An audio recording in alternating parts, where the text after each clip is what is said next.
அவர் காஞ்சிபுரத்தில் தேர்தல் நிற்கிறார். அண்ணா அவர்கள் தேர்தல் நின்னப்ப அவர் எதிர்த்து நின்றவர் யாருன்னு கேட்டிங்கன்னா, அந்த ஊர்லேயே பெரிய வக்கீல் ஒருத்தர், இல்லை டாக்டர், MBBS டாக்டர், அவர் ஏற்று நிற்கிறார். யார்? அண்ணாவை ஏற்று நிற்கிறார். இப்போ அண்ணா என்ன பண்ணார்? அவரே சிறந்த பேச்சாளர். ஆனால் அவர் என்ன பண்ணார்?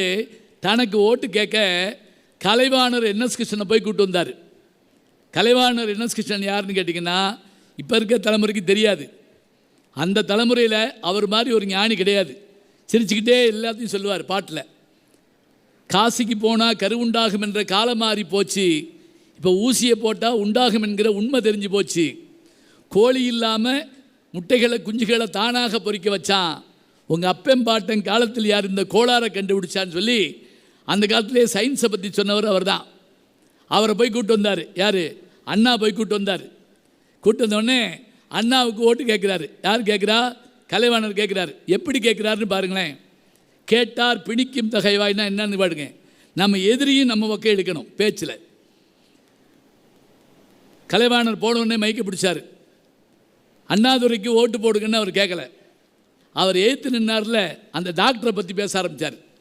அண்ணாவை எதிர்த்து நிற்கிறாரே டாக்டர், அவர் எவ்வளோ நல்லவர் தெரியுமா, எவ்வளோ வல்லவர் தெரியுமா.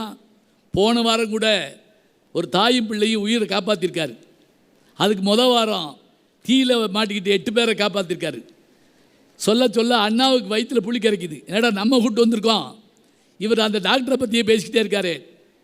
பேசிக்கிட்டே வந்த கலைவாணர் சொன்னாராம், இப்படிப்பட்ட கைராசிக்கார டாக்டர் தான் நம்ம அண்ணாதுரையை எடுத்து போட்டி போடுறாரு. யோசிச்சு பாருங்க, இப்படிப்பட்ட அருமையான உயிரை காப்பாற்றக்கூடிய டாக்டர் இந்த ஊரை விட்டு போயிட்டா உங்கள் கதி என்ன? அதனால் டாக்டரை ஆஸ்பத்திரிக்கு அனுப்புங்க, அண்ணாவை சட்டசபைக்கு அனுப்புங்க அப்படின்னாரு. அதை கேட்ட அந்த எதிர்கட்சிக்காரங்க கூட அப்படியே அசந்து போய் நின்ட்டாங்க.